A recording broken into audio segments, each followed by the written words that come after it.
What's going on? This is Afro Think Tank, and today I'm doing a follow-up video to the video I made earlier today where I was discussing the best connections, or the best way I see the African diaspora and the continental Africans making connections. And one of the things I said is you have to go out here and make friends, right? You have to go out here and find people you can trust, which is always going to be a dangerous and risky thing to do.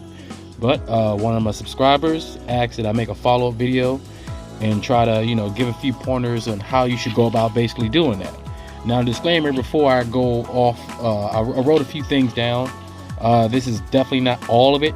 This is definitely not a large, comprehensive list of things to do, but it's definitely some core and important things to do. And these are things that I have done myself. So I know that they do work, even though nothing is 100% guaranteed. Okay? Nothing is 100% guaranteed. So I'm going to speak from a position of an African-American individual looking to make friends with a continental individual. All right. In any various combination that I said within the my last video, whether you're a single person and you're a single man looking for a single woman to do business with, and whether you're a single woman looking for a single man to do business with, whether you're married man or woman looking for just business partners in general, over there, whatever combination that you're looking for that will be conducive for you and what it is that you want to do. I think that these things, like I said, these are things I've done, and I think this will help at least narrow down the many candidates that you will run into as you go on your journey looking for somebody to trust over the internet. Very difficult, as you know. We have plenty of dating sites where people get together and they try to get to know each other, and you find out that the person's weird or is a bust, or you get catfished, or you're getting scammed. Like, that's just understanding that is the arena which you'll be playing in, period, no matter what you do, because it's still all online, right? So with that being said, one of the main things you do when you first make contact with someone, as soon as you establish some sort of verbal communication back and forth, remember, you want to take your time doing this, because it takes a long time to vet somebody. Because the thing is, if somebody's lying to you, they got to maintain that lie, meaning everything they say, they got to make sure they're consistent in the way they say it, and everything they say has to go with what they said previously. You understand? So one thing I implore you to do is, when you're talking to these people, you need to start writing things down. You write down what they say when you ask these questions. You can ask them in casual conversation, or you look out for certain things in casual conversation, but you need to be writing certain things down, right? But first thing first, you want to get to video chatting immediately. All right. So once you meet somebody, let's say it's probably going to be WhatsApp, Facebook Messenger, Instagram, or something like that. Even if you see the picture of the person, you don't know if that's them. You want to get to the situation where you guys are video chatting. Okay. Now, if you're in a situation to where you're talking to somebody, they seem really cool, you know what I'm saying? They seem really cool, but maybe they don't have a video phone, right? This is the part where you take a calculated risk. Maybe you offer up to buy them a video phone, right? A phone that's capable of doing video chat. Now, at this point, this means you're basically giving them a test to see if you were to send them money to buy a specific phone. You ask them how much it's going to cost, right? More than likely, that phone is not going to cost any more. A video phone in Africa is not going to cost any more than $175. That's just what it is, right? And that's pretty. You get with $175. Anything more than that, they're pulling your leg. You try to see if they're going to try to take advantage of that. So $175 should be able to get somebody a video phone where you can video chat. Because what you want to do is you want to be able to see them talking to you in various different environments. You want to be able to see them talking to you when they're outside. You want to be able to see them talking to you when they're inside their home. You want to see if they're going to video chat you, without you telling them to call. You want to see if they can make you a part of their lives as you try to build a friendship. Like when they say they're talking to their mother, or an African person, right? A person in Africa, West Africa, they would have no problem showing you, especially if you're building trust and you're trustworthy, because they should be doing the same to you. So if you're a continental African, minus purchasing, something like a video phone, you should be taking some of these some of these lessons down as well. And you also should be writing things down when talking to African Americans as well, and trying to verify yourself. So a video phone, so that you can do video chat, and so you can see the person's facial expressions. You can see if they have family. You can talk to the family. You can see the sisters, the brothers, the whole environment in itself as if you were there. It's much better to get a read on somebody if they're willing to always show their own face, right? Because a lot of criminals and a lot of Yahoo boys and a lot of scammers, they're not very willing to show their face. They're not going to really want to do that, okay? So if they're willing to have video chat with you on a regular basis, these people are probably not professional scammers, and if they are, they're high level, and eventually some other things are going to come along which you should be looking out for. Okay, you want to ask about the family. Now, number 2, you want to ask about the siblings. You want to write these things down. How many brothers and sisters do you have? How old are your brothers and sisters? What do your brothers and sisters do for a living? Where's your mom? Where's your dad? Write the name down. Ask for the spelling, correct spelling, and all that. You want to know all this information, right? And more than likely, since they're very communal in Africa, they're not going to have a problem giving you this information, right? And of course, they should be asking you the same question. You should have no problem answering those questions as well, right? But make sure you don't give up any critical information, like your exact address, right? Never give up your exact address, right? You may give out your phone. Don't take pictures of your ID. Don't do any of that stuff, right? Don't give anything that they can use to write down to run as a scam, all right? Don't do any of that stuff. At this point, you should be talking, plotting, and planning. That's it. Talking, plotting, and planning, and verifying, right? So, but remember, you're writing all this stuff down. Also, ask what tribe they are from, right? You want to know what tribe they're from, right? You write that down. That's important. You want to ask them what language, what language do they speak, right? Just find out what language do they speak. You write that down, right? Ask them all the languages that they speak, because they might be polywogs. They probably speak like 3, 4, or 5 languages. More than likely, a regular individual, a regular average, everyday Nigerian would be more than happy to tell you about their tribe, their language that they speak, their family and things like that. Because that if you're sounding like you're interested in them, they're going to tell you, because those are part of their culture. So of course they should be proud to tell you these things, right? But keep in mind, you're writing all this down. Make sure you find out what state they live in the country. What state they live in, because what state they live in, what tribe they are part of, their name, their family name, meaning their full name, and how many brothers and sisters. All these, you're doing your own private you're doing an investigation, right? And you're writing these things down, and you're making sure when you have conversations over video chat, right, that when you continue to bring these things up, that none of this information changes, right? None of it changes. Okay. And one secret weapon that you must have, for an example, because I live in the DMV and we have a lot of Nigerians. What you want to do is, at your place of work or in your community, find somebody. Let's say if you're you say you're talking to somebody from Ghana, right? Go find somebody from Ghana, right? After you gather the name of the tribe, after you gamed up the person's name, after you found out what state, what town they live in. Once you found all that up, take all that information and go talk to a trusted, one of your trusted coworkers from that same place. Because what they're going to do, they're going to look at that. They're going to see the name. They're going to look at the tribe. They're going to know, oh, well, that name, that's not a such and such tribe name, or that's not a such and such. Things are not going to mesh, right? And they're going to let you know right away. Oh, what's this person? What state they from? Where they live, right?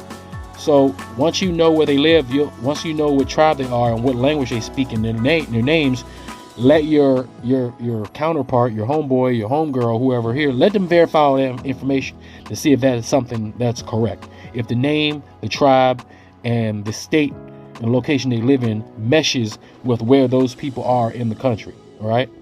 And another thing you do, what I got down here, when you get a chance, when you video chat, you want to make sure that whoever it is, the person that you're using to verify this information on your side, you make sure you let them know, look, I'm just going to need you to vet everything. You also, what you're going to want to do is you're going to want your friend or whoever, your coworker, if possible, to actually have a conversation with that person, right? With the person that you're talking to. right, in their own language. Because just like in America, there's different dialects, right? If I say I'm from Alabama, right, but I got a New York accent, you know, maybe somebody from overseas wouldn't pick that up. They wouldn't know that. They wouldn't hear the accent and notice that I might be lying, right? I could be from Louisiana, but I'll be telling you I'm from New York, and I can be having some fake New York accent, right? Well, the same thing can happen over there. Somebody can be a part of a tribe or live from a state and speak a certain language, but even though in another state they may be speaking the same language but with a different dialect, right? And only a person who has the ear and the tongue of the country will know these things and can verify it. They can find out, oh yeah, that name, yeah, that's a such and such name from that tribe. Yep, that dialect, that's how they sound in that state for sure, right? Because more than likely, if you find a friend here that's that can verify this, they're not going to allow someone from their own country to make them look bad or make their people look bad. So they're going to do their own investigation to make sure you don't get screwed and scammed just for the sake of their ego and the pride of their country, right?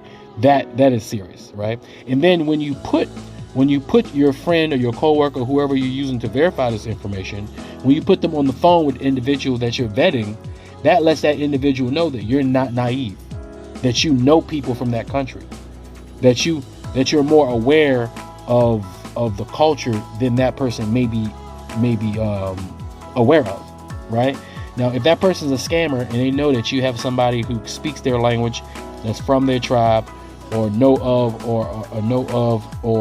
about the state they live in, they may think, man, this might not be a good mark, and they may just disappear. See if they disappear. See if anything weird happens once they know that you can verify a lot of these things, right, yourself. Another thing, which you do on your own, your own part, is when somebody gives you a state, when somebody gives you a town, and they give you all this information, go on Google and start looking it up. Look up the state yourself. Look up the town yourself. Look on Google Maps. Google it and see what kind of information you can find out about the area, right? And then what you do, let's say you Google Maps, right?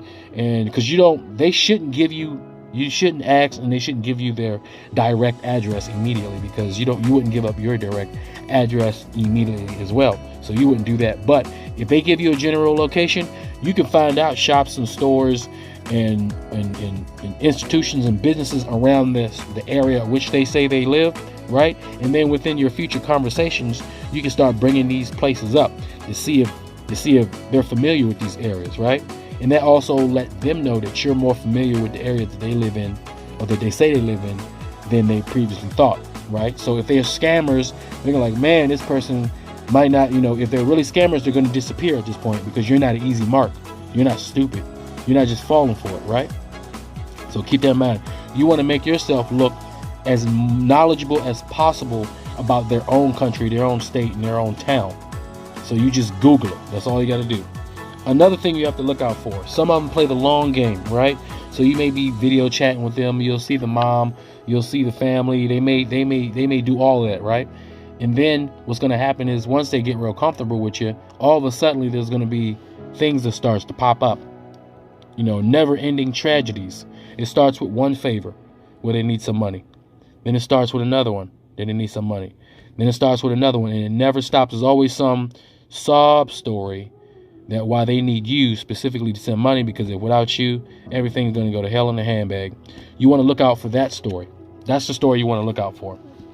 You want to see if, after everything's said and done, after all the great conversations and the probing and the history and the kumbaya, do they hit you with the long con, where they try to get you to send them money.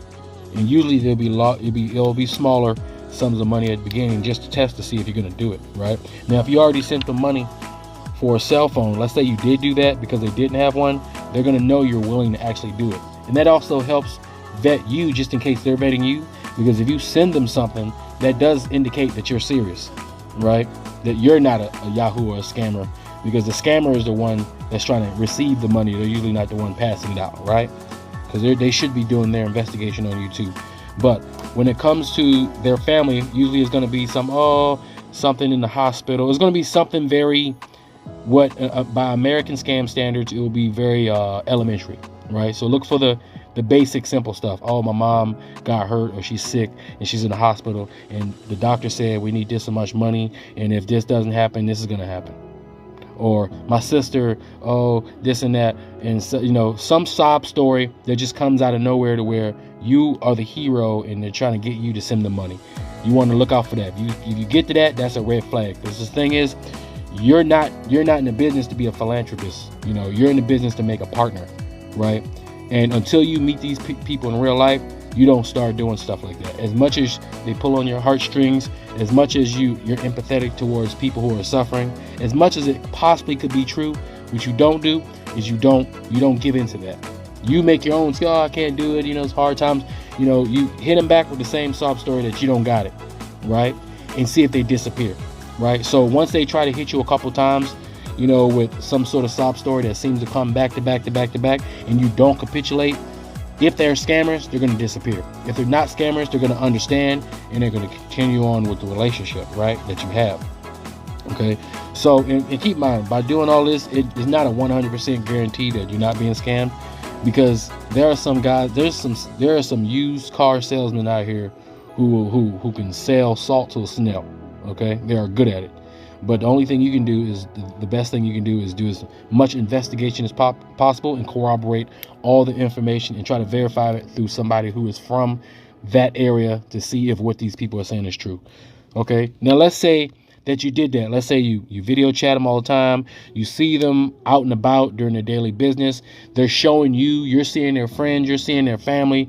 The names seem to be the same. You ask them about it like maybe a couple weeks later, a couple months later. None of the information changed. The tribe name doesn't change. The language doesn't change. Your friend talked to them and everything. When they have that smooth conversation in their language, your friend will be able to pick up a vibe of whether this is a scammer or not, and they'll let you know and give you advice on that. Like, hey, don't mess with this person. Oh, this person's a village person. Oh, this person is serious. Oh, oh, this person may know my such and such. And another thing that can really help you out is that if you have a friend that's from the same state or close to the same state, they will go out their way to verify you. They will send somebody from there to go verify that this person is legitimate for you on your behalf. That is something that's not out of the realms of possibilities. That's a very likely scenario if you were to ask and pay a little bit of money. You know what I'm saying? Because people's time is money. But you could very well pay a little bit of money to have somebody go visit these people and verify and talk to their family and sit there and talk to them, see if they are in fact who they say they are. You know what I'm saying? Because your reputation and your name is everything. So if they gave you their real name and they gave you their real information and you're talking to them, and they can send somebody to verify that they're legitimate, because if they're really seeking an opportunity and they see you as an opportunity, then they're going to bend over backwards to make sure that you're comfortable with who they are and that their information is correct, and they're not going to give you any hard time. If they're scammers, they're going to just disappear. But if you're still talking to them, more than likely this is a regular person that you're really trying to get to know, and they're really trying to get to know you, and they're probably very serious about what it is that you guys are talking about. Okay, and the last thing I'm gonna that I can think of right now in this video is, let's say all that's said and done, everything's looking good, everything's in the red, it's time for you to go make a visit, right? More than likely it's going to be you taking the trip, right? Because you're the one with the money, you're the one who has the financial leverage, so you're the one who's going to pay for that plane ticket to go over there to finally meet these people, right? Whether you're meeting a man meeting a lady, whether you're a lady meeting a man, whether you're a couple meeting another couple, whether you're a couple meeting a man, a couple meeting a woman, whatever combination is, whether you're doing that, you want to have your own accommodations, meaning your own hotel booked. You're going to fly there, your own transportation and everything. You do all your due diligence about the place you're going to stay. Pick a place that is common in the country and have that person travel to you. Right? Because more than likely they're going to say, hey, you can stay with our family, because they're going to be very hospitable. Even if they're legitimate, they're going to invite you to stay at their house with their family. That's just hospitality. But you need to have your own spot, because like I said, you're just meeting them. You have to meet them and see if they are who they are. But you want to have your own hotel booked. From the hotel, you can have your own drivers. That's easy. You just have when you get to the hotel, there'll be drivers downstairs, there'll be drivers at the airport, You can find the first driver, and I guarantee if you pay him, you tell him I'm gonna be at this hotel, I'm gonna be at this place, that person will be your guide as long as you pay them, and it doesn't cost that much. That's why I always say you don't need to spend a bunch of money to go on a buy tour packages to these countries with people dropping $5,000-$6,000 to go on a 7-day vacation to Africa, when you could just pay some dude $100, a couple $100, and you'll have yourself a tour guide / security guard / driver / everything else for a tenth of the cost, right? So get your own hotel, get your own accommodation so that you have your safe place to be at, to lay your foundation, at, so that when you do go off with your cab driver that will take you to these places, maybe take you to your the person that you want to, meet, and have that person stay with you. Let that person will stay with you even if you go to that person's house. That person will go with you as long as you feed that person like you eating, they eating. That person will be your security, will make sure you don't get screwed over or anything, because they want to make sure that you're going to pay them the next day when you want to go somewhere. So that it's important that you do stuff like that. And then once you meet them, and hopefully they turn out to be who they say they are, right? And then you just go from there. And like I said, it's going to be risky. But if you do your due diligence, you take your time, don't rush, and just get to know them like you would get to know anybody else. Just because they're overseas and they're from a different country doesn't mean they're not humans and they don't have the same human mannerisms as any other human. They're just human beings. And you'll be afraid of them just like they're afraid of you, because they don't know you, you don't know them, even though you guys talk. But as time goes on, as you do these things and everything seems to line up, before you know it, you'll have yourself a trusted friend and a trusted business partner. But these are the steps you have to take. Video chat, you want name, information, town, tribe, language. Get somebody from that country, verified information. Get somebody from that country to talk to them on a regular basis, so that person knows that you're aware of them, you're aware of their language, you're aware of everything. When you do go there, make sure you have your own accommodations, and always look out for the long con scam of constantly having a tragedy in their family at which they need you and desperately beg you to help them out, because if they do that, they're just scamming you. Okay. Now, when you do get to know them and then you establish that this is my trusted friend, at that point, then you can, and if you see for yourself that there are issues within the family and that they may need something, then at that point, you could turn on your empathetic juices and help as much as you possibly can, because at that point, you'll be a part of the community. Once they bring you in and you're part of the family, then you're part of the family. You can just feel free to help out any way you can, but at the same time, do not get taken advantage of, because just like any place else, the person with the resources are always being taken advantage of by the people who do not have the resources. That's just the nature of the beast. Okay, so I hope this helped you guys out. I know there's a whole lot more to go to this, but I think that is a decent little set of guidelines that you can use to at least get started and get to know somebody, right?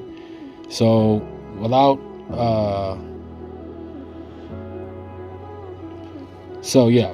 that being said,